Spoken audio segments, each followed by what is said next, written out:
Hello everyone, कैसे हैं आप लोग। हमने पिछले वीडियो में ये देखा था कि ढलान किस दिशा में होना ज़्यादा अच्छा होता है और किस दिशा में ढलान नहीं होना चाहिए, राइट। अब जो मैं बताने जा रही थी, पहले ये दिमाग में था कि आप लोग को एंट्रेंस बताएंगे कि घर की एंट्रेंस कौन सी तरफ होना ज़्यादा बेटर होता है, अच्छा होता है। लेकिन एंट्रेंस को जानने से पहले आप लोग को दिशाओं के बारे में पता होना चाहिए। काफ़ी लोगों से मैंने बात करने पर मुझे मालूम चला कि बहुत से लोगों को सिर्फ 4 और उससे थोड़े कम लोगों को 8 दिशाएं मालूम हैं। बट वास्तु में 8 दिशाएं नहीं होती हैं, 16 होती हैं और वैसे 32 होते हैं। इनको अगर पद देखें आप, ये पद होते हैं, समझ रहे हैं आप। तो जैसे ये देखिए, ये पद इनको पद बोला जाता है, ठीक है।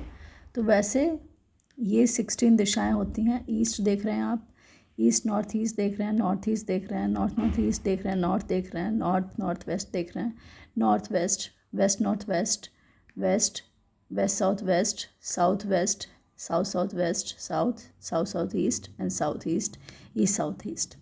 इसमें जो सबसे ख़राब, जो मैं बोलूँ ख़राब वर्ड इसलिए यूज़ कर रही हूँ क्योंकि इसकी रेमेडी नहीं है, वास्तु में इसकी रेमेडी नहीं है, इसलिए मैं ख़राब बोल रही हूँ। कोशिश कीजिएगा कि 180 से लेकर के एंड 245 तक या 250 तक में आपका गेट ना आए।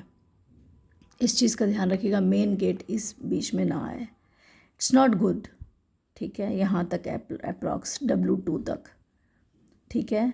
वो आप इस चीज़ का ध्यान रखें कि साउथ से लेकर के, मतलब E8 से लेकर के और W2 तक आपका एंट्रेंस नहीं आना चाहिए ये इन दिशाओं से। दीज आर नॉट गुड, ठीक है। तो इसलिए मैं आप लोग को ये बता रही हूँ। इसे शक्ति चक्रा कहते हैं। आप लोग को मंगवाना होगा तो डिस्क्रिप्शन बॉक्स में मैं इसका लिंक मैं डाल दूँगी, आप लोग मंगवा लीजिएगा। लेकिन मेरे दिखाने का यही मकसद, मेरा मेन यही है कि आपको ये पता चले कि दिशाएं कितनी होती हैं। एग्जैक्ट मैं जितने लोगों से बात करती हूँ ना, कभी किसी को परेशानी होती है और जब मैं बात करती हूँ तो उन्हें मालूम ही नहीं होता है कि ये भी दिशाएं हैं। हाँ, बहुत ज़्यादा कुछ बड़े बुजुर्ग जिनके घर में होंगे उनको ये पता होगा कि आग्नेय कोण कौन सा है, वायव्य कौन सा है, नैऋत्य कौन सा है, वास्तु ईशान कौन सा है। लेकिन इसके अलावा उन्हें और दिशाएं नहीं मालूम है। अब अगर साउथ ईस्ट बोलें तो साउथ ईस्ट उनको समझ में आता है, साउथ और ईस्ट, तो बीच में ऐसे वो रफली आइडिया ले लेते हैं। लेकिन वो रफली आइडिया उनका साउथ ईस्ट की तरफ ना होकर के ईस्ट साउथ ईस्ट में भी हो जाता है या साउथ साउथ ईस्ट में भी हो जाता है, जिसकी वजह से उनको बहुत दिक्कतें आती हैं। तो मेरे ये शक्ति चक्र दिखाने का अभी मकसद मेन यही है कि आगे जो चीज़ें मैं बताऊंगी वो इसी से रिलेटेड हैं, इसलिए आपको पता होनी चाहिए। अगर आपको चाहिए तो डिस्क्रिप्शन बॉक्स में लिंक मैं डाल दूँगी, आप लोग वहाँ से मंगवा लीजिए, क्योंकि ये बहुत बहुत बहुत ज़रूरी चीज़ है। काफ़ी चीज़ें आपको सिर्फ इसी से पता चलेंगी आगे चल कर के अपने घर की, इसलिए ये बहुत ज़रूरी चीज़ है। शक्ति चक्रा बोलते हैं इसे, ओके।